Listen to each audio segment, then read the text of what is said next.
Hello and welcome to One at the Door, House of Damnation's new podcast. We're here with the directors today for House of Damnation, and we're going to have a little chat about what's been going on this year. Hi, how you doing? I'm Hugo Wilde, King of Cornwall, and I am very proud to be here for the first of our podcasts. Hi everyone, my name is Roxie Moron, and I am absolutely honoured to be here at the Alverton Manor with the rest of the House of Damnation directors.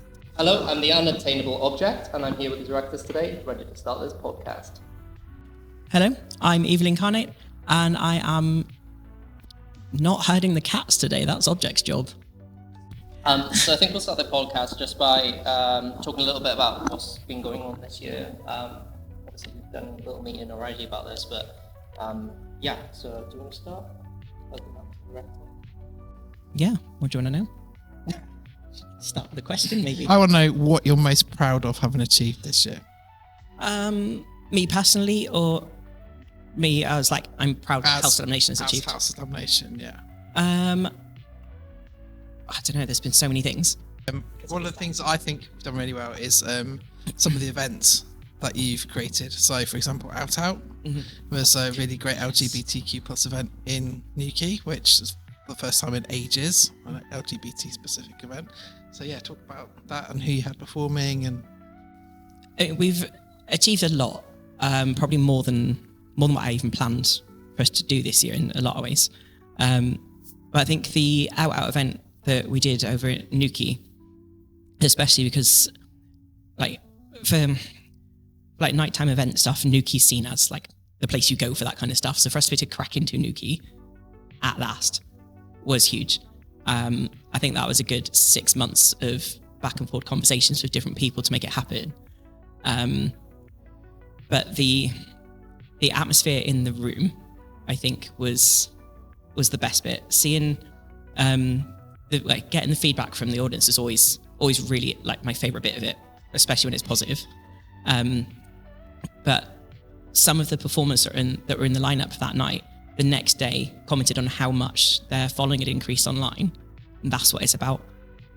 That was, I think, being able to do more of that is what I want for us for the next year and the future years. Yeah, I think that's probably the proudest thing for House of Damnation.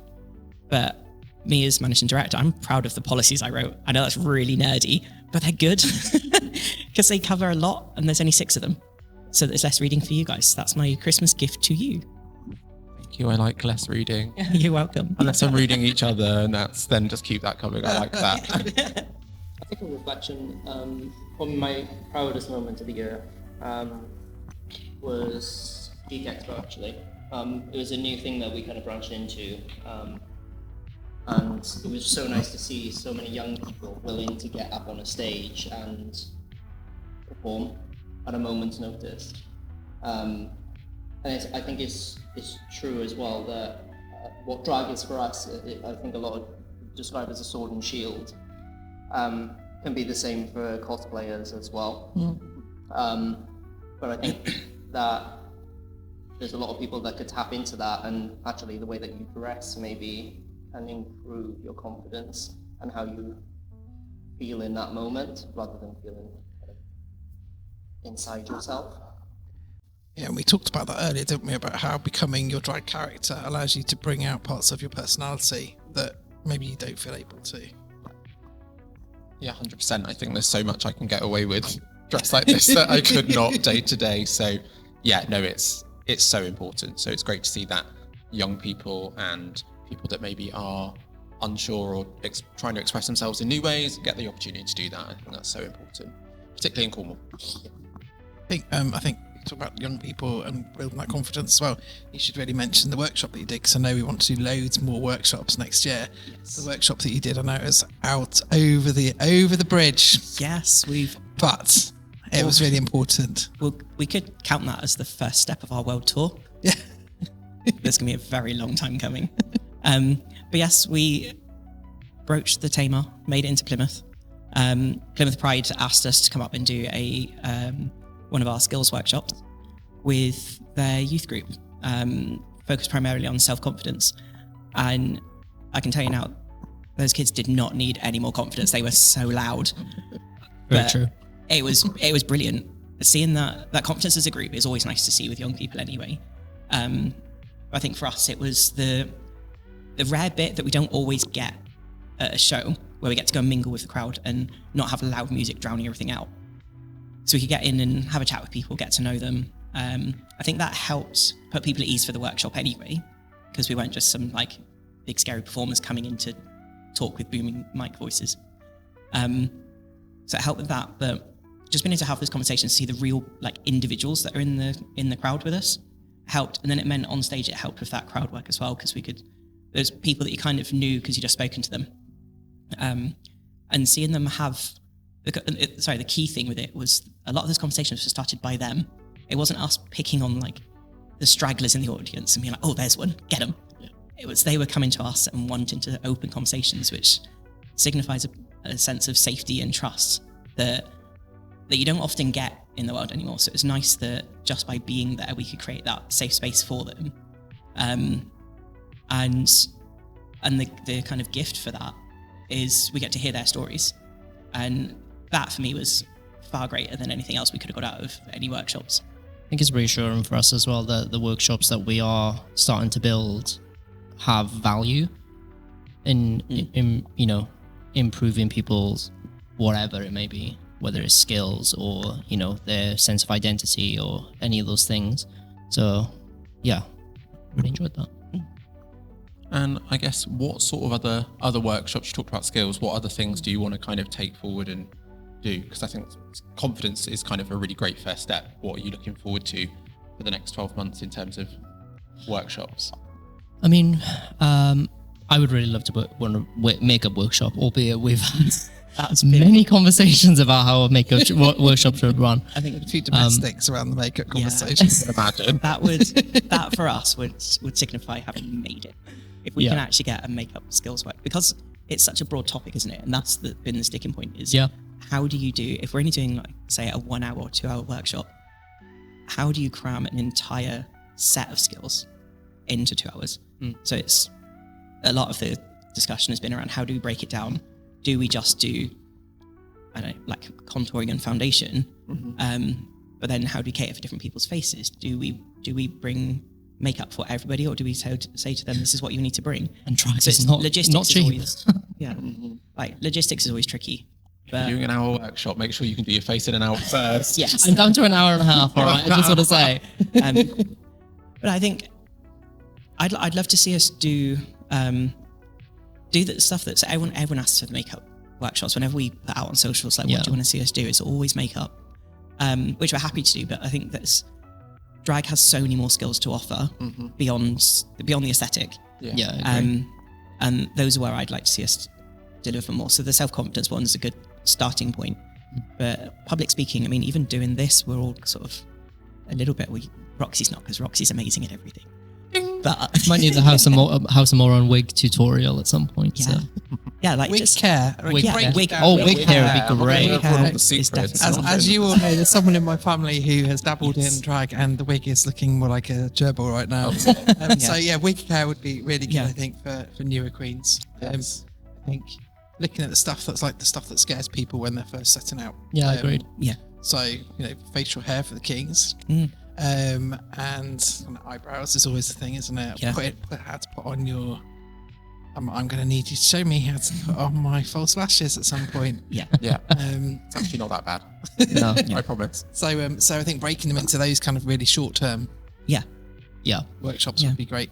I think a lot of people forget about skincare as well, to be honest with you, which is a big thing for me. And it's something that I really enjoy. Like a lot of the time, the reason why your makeup isn't sitting right is because you've not done your skincare properly. Yeah. So that might be another thing that we kind of Definitely help dive the into. older drag monarchs in the room who struggle with the odd wrinkle. And I've done 3 days in a row drag now, and my skin is not okay. it's not okay. It's crying right now. I think really, as long as everyone that comes to our workshops gets to develop a new skill that they can take away, even if, you know, it's not about creating a whole army of drag queens. I mean, that would be amazing. It'd make planning shows so much easier. I don't want that. Roxie doesn't want I competition. don't want that. It's not like There's no competition. competition. I don't need That's your competition camera, for babe. That's your bookings. camera. I'm sorry, I don't need competition for bookings. Yeah. An army of drag queens. As long as we can show that there's more to drag, or drag has more to offer the community than just keeping you busy at Pride and keeping you entertained in the evenings, and you know, we can do lots more, including share how we do it all. Yeah. And everyone can go forward with a little bit more knowledge. That's all I want from it, really. Yeah, I suppose we just like we need people to say what they want from us. It's no reason why we can't deliver anything, really, but it needs to be wanted by the community. There's such a great community of drag monarchs in Cornwall that we can pull upon that will have skills in all kinds of Yeah, exactly. It's not Yeah. just us. Yeah, exactly. Really multifaceted in that respect. So, So please DM us on social media. you're What would actually you like? looking at the wrong camera. I'm going straight. Oh down wait, the are you going middle. straight down the middle? Yeah, All right. absolutely. I thought you were going on. That's mine there. I can choose whichever camera I want, and they'll all look great. What other things have we got to talk about? So yes, we do need people to DM in and tell us Yes. what do you want Yeah. workshops? Like, do you want it on stagecraft? Do you want to know how to put together a great set list? Do you want to know? How to write an invoice. This is like the opportunity where we look down the camera lens and go, drop a comment below. Because we're here for the drag community of Cornwall, so we Yep. just need to know what you want. Absolutely. Yeah. What would you say has been the toughest thing in the last 12 months? Oh gosh. Time, Yeah. without a doubt, time. I could have, I don't know, 48 hours every day and still not have enough time to do everything that's needed to be done to get House of Damnation just to where it is now. So for next year, I'm super excited about next year. I'm just trying not to think about how many hours are going to be needed behind the scenes to make next year happen. Yeah. Sometimes But think- it's worth it. Sometimes think our job as directors is Yes. go, whoa, Streamline. hold on. Focus. Let's Yes. not do 100 things at once. Let's do one thing really well. And Yes. Yeah, because Yeah. I quite like that job. yeah, naysayers in the corner going, oh, I'm not sure if that's a good idea. Want to swap? No. We've already had this conversation. We've just selected you in for another year. Yes. Sorry. Yeah. I think the hardest thing for me looking at as an outsider is like events across the board is really tough space at the moment. Like no Yeah, I matter what agree. sort of event that is, Yeah. getting people to buy tickets to any event is really tough. So I think we've all got some work to do on how we can help that. Looking at the people down the camera lens as well, buy your tickets. Buy your tickets. You Support- know you want to see us. Support queer art, support art in general, because it's really important. There's so And- much amazing queer art in Cornwall as well that, you know, and even people outside the LGBT community, there's, I mean, the gigs that we've done this year, we've done like pub gigs, like the Canoe Beer Inn in Hale, really we've good done gigs. Probus, again, and, you know, it's not just about the LGBT audience because we know that they're going to love us. It's the straight audiences actually that I'm more keen to engage as well, because it's building that gap between our communities and building a safe that feels truly safe for everyone. I think that's a really key thing that we've seen with audiences this year as well. Is Yeah. there's been a few places we've gone to that aren't exactly bastions of like LGBT-ness, Maybe not. and we've been a little bit. Oh, are we going to be all right here? Are we going to get lynched? And actually, they've been hugely accepting, Yeah. and really excited about it, and quite freeingly honest in not, you know, the fact they've never seen a drag queen before, been to a drag show before, and have really liked it. And it wasn't what they were expecting. They have this preconceived notion of what they think drag's going to be, and it's usually something along the lines of somebody on the stage picking on them with a microphone and terrifying them. And we don't tend to really do that No. a lot. I mean, if Unless we know they you, deserve it. yeah, unless Yeah. you deserve Unless it, you Try and deserve touch a drag queen. yeah. It's not good. Not good. Don't touch a And- drag queen's hair. That's Yeah. no. Just don't touch me. And don't try and take Don't look my at me. horns. Unless I tell you you can. Just Consent. please don't Consent touch is me. important. Yeah, consent's It's a really big message from important. Hugo. Consent is important. Actually, yeah, I think that's what I love about drag though, is that it's kind of like the front door to the LGBT community as a whole, really, because Yeah. it has become more mainstream. And so thinking of one of your venues, I was like, don't go there. That's just a terrifying and terrible place to go as a queer person. And I think, the drag allows that door to just be nudged and for people to start to understand a little more that not everyone fits in a box. Education through entertainment. Yes. Ooh.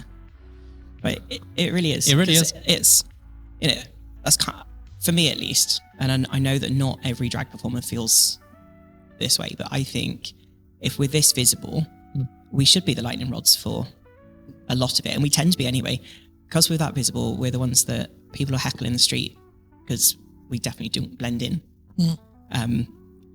So, and it's how we handle that. We can either internalize it and hide and give up, or go, okay, well, this is a place we need to do some work then. Yeah. Because we're the ones on the stage in massive heels and a very loud speaker set. So we can shout louder. Louder than the haters. Yeah, and absolutely. I think for me at least, I see that as that's our job. That's our role in our community, is to kind of reach out to those places that we know most people would be, oh, I don't know if it's all right to be going there by myself or as part of my community or whatever. I think it's up to us to go into those places and say, so is it as bad as people feel, or is there just kind of like a misunderstanding that's starting to spiral into something and just catch it before it becomes a problem? And so far, we have been pleasantly surprised. I know that's not always going to be the case everywhere, and I'm not going to advocate for people just start going off on their own and parachuting into like reform headquarters or something. But sometimes where there's hatred, it's not really hatred; it's just ignorance. Yeah. Or misunderstanding. And that we can fix. Misunderstanding. Yeah, just fear. Yeah. There's nothing to be scared of. The thing I was curious about is like, what's your journey been like, Hugo? Because obviously, Roxie, you started Daughter Time, and me and Evilyn started 3 years ago now? 3 years ago now. What's your drag journey been like? So I started out as a director of House of Damnation with no drag character. I had no interest in drag. I was just like a huge groupie, basically. And then I said, you know what? I love singing. I love performing. That's my background. But I don't really do that. And then through finding out a thing called Drag Kings, and actually that allows me to explore the more masculine side of myself, because growing up I was like, oh, you're not girly enough, you're not ladylike enough, you're too much of a tomboy, and that was something I had to feel shame about the whole time. So Hugo is like me going, this is me. Yes, I have a mask side to me, and celebrating that has been really empowering. And what's been lovely is kind of just the first real time in my life, apart from times when I felt I had to put makeup on as a female, is actually kind of learning those skills and expressing myself and creating a character who is all about consent and all about respect. And trying to bring masculinity without the toxicity that can often in media be portrayed as, and saying there's nothing wrong with being feminine or masculine, and actually it's just humanness, and let's look at being humans and respecting each other. And so I've loved it, and I've loved building to a point where I can now do a 45-minute set and have my audience kind of doing their torches and head banging to Christmas dirtbag. It was a lot of fun. So that's really amazing. Like, I'm really, really happy for you that you've been able to go on that journey as well. And look forward to what comes next. Chronologically much older than all of you, I feel like you're kind of like my parents. I'm not that old. There you are. I'd like to know from all three of you, really, what are you most? So we've talked about what we're hoping to do for next year, but was there anything in there that stood out for you as that's interesting, or I can't wait to see how that looks in a positive way? I always can't wait to see how you look, Evelyn. I don't know why you do Not my looks.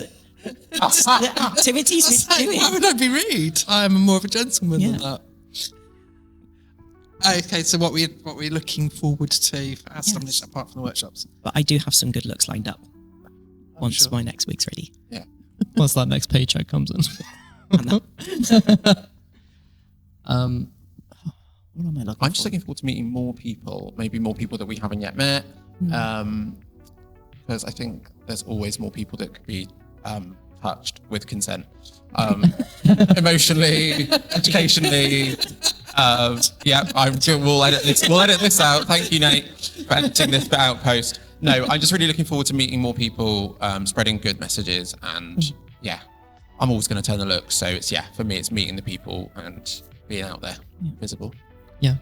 Yeah, I think I'm really excited about bringing together the community, the kind of Kerno monarchs, together more, so that we can kind of really support each other and lift each other up. I get a bit bored by some of the kind of petty politics that can occur between different groups and different performers. And I don't think there's any need for that. There's plenty of opportunities, plenty of weekends, plenty of evenings, plenty of times when we can come together and really lift each other up. And imagine if we were all kind of working together as a force for Absolutely. evil goodness. I like that. Damnation trend, brand, and yeah, I'm really excited to kind of just get more engaged in the community aspect of it. I think that's been the highlight, I think, since we've done the meeting, is to kind of see how we can do more for the community, because it's an amazing Aren't you community. going to do like a meeting of the monarchs down at Ginger's Diner? Yes, we have spoken about this. I think if we can start a social group and get some of the drag talent together once a month, I think that'll be really, really good for us, because there's no space in Cornwall for us. So if we don't create it, then I don't think it'll ever happen. I will caveat that with, because Ginger's on holiday, we've not officially signed it off with Yeah. Ginger yet. We're hoping Oops. it will be okay. Well, we said it was a great Probably idea. will be okay. Yeah. If there was anywhere to do a gathering of drag performers, it's got to be Ginger's Diner in Redruth. Yeah. It's What else it's the we only could like, do? drag-owned venue, like absolutely supporting our sisters. Stamp I mean, out we've the got some hatred. amazingly supportive venues, haven't we, in Cornwall? But to be down there with Ginger would be incredible. So, Yeah. if that is possible, that would be cool. If not, the meeting of the monarchs will just have to happen at one of the other We'll figure it ally out. businesses I could mention. There you Yes. go. Yeah. So we talked about what we're looking forward to next year, and have we covered favorite part of this year? Like, was there something you've seen us do Yeah, that you it talks thought about actually that was how good? to do it. Yeah. You haven't told us what your favourite part of next year, or what you're most looking forward to. Yes. See, I don't know if I can say specific events, because I don't know that they'll go ahead yet, because they're not all properly planned in. But the one I'm looking forward to doing, if we get to,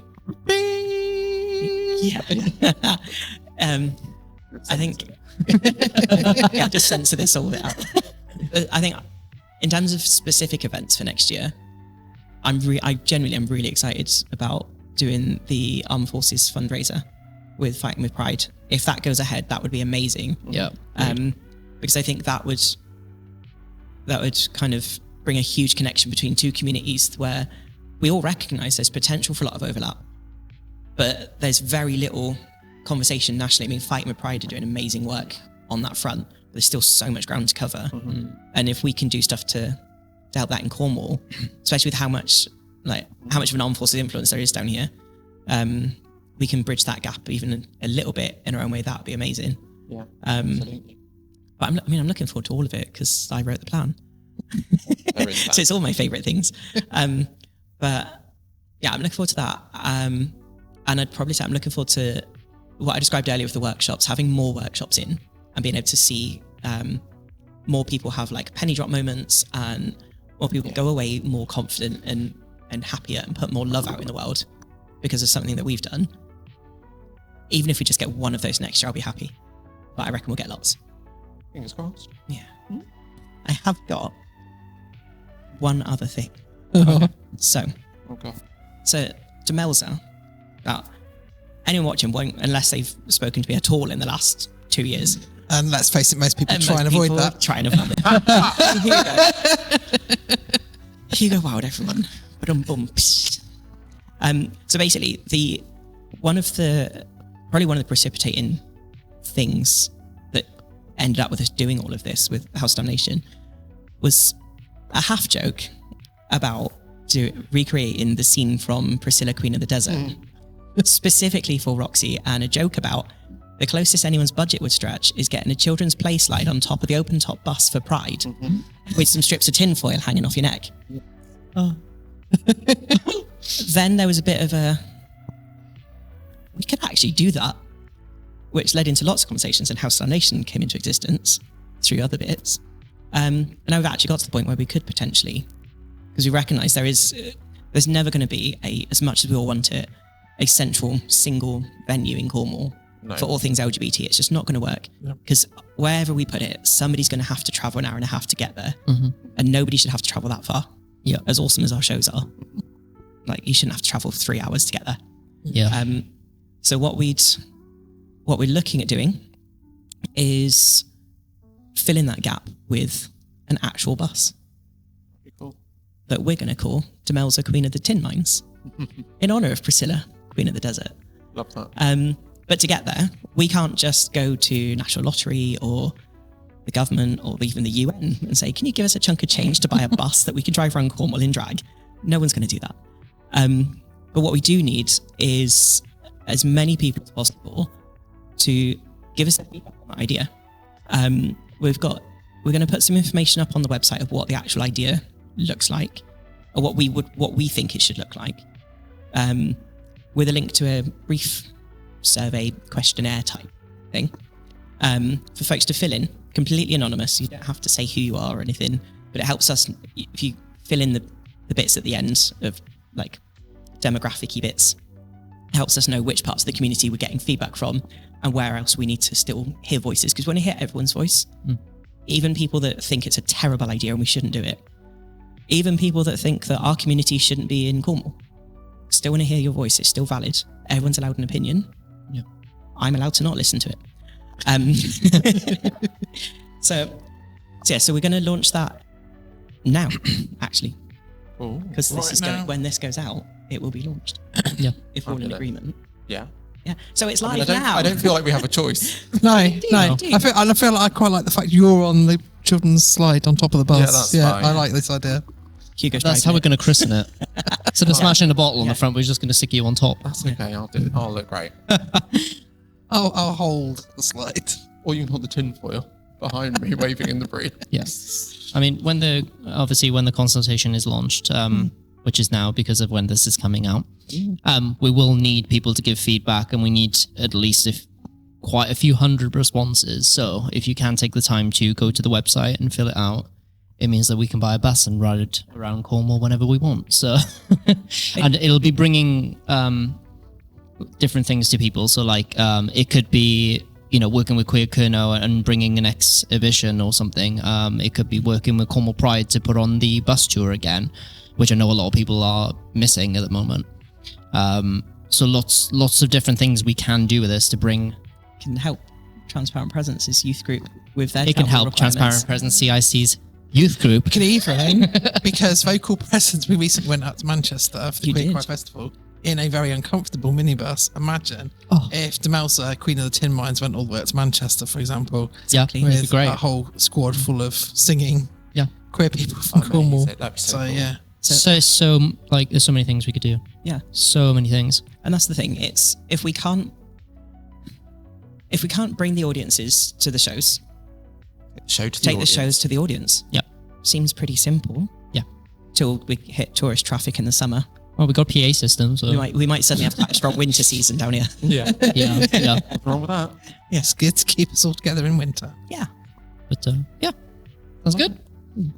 So that's actually what I'm most excited about, but I didn't know if I could say that earlier in the show. But I'm very excited to be finally at the stage where we can at least start asking the question, start that conversation. The bus isn't going to just magically appear like over the August bank holiday or something, unless something goes really well. As someone really rich, if you want to donate money to the Demelza project, then and we are a CIC. Donation. So Evilyn Carnate. we are a CIC, so you could technically make donations. It's perfectly allowed. Yeah. Please do so. As soon as there's a donation button on the website, which I will be doing. There will be when this goes out. Yes. So you can press the donation button on the website. And donate now. If we can get to a point where we're taking that seriously, where we've matured enough as an organisation for funders to let us do something as huge as Demelza, I think that would be absolutely incredible and would completely change access to the arts in Cornwall, because it's not just about drag and drag shows. It's like I said, this would be lots of different queer organisations down here that have got projects that they want to do or that they're doing, but are limited by that rurality, as well as the wider community of museums, art galleries, libraries. Like mobile libraries would be brilliant as well. There's no end of what we can do with her. Disadvantaged areas are such a high topic at the moment to talk about as well. And there's, in Cornwall, there's a lot of disadvantaged areas. So being able to bring that to them instead of, requiring them to pay for transport and all those different things that ends up being quite expensive these days. Just cut out the middleman, take it straight to them. Yeah. Love it. Exciting. Very exciting. Demelza, Queen of the Tin Mines, coming 2020 something. Actual heart feeling. Put a timeline on it. I'm like, We don't have a timeline. we don't have a timeline. Yeah. Because it all To depends be on how the continued. consultation goes. Because you've got us two going, slow down. Slow down. Absolutely. Do it well. We haven't got Yeah. the money Yes. for that yet. Yeah. Accelerator on the bus is going to break off. That so- is the example of going slow. Yeah. Because it's taken 2 years just to get to the consultation bit. Yeah. 100%. But we got there. Yeah. Or we will have got there when this goes out, Love it. which is now. Dunno. Cool. Should we wrap up there? Fabulous. Okay. You've been watching One at the Door. And remember, there's always room for one more in the next podcast. See you soon.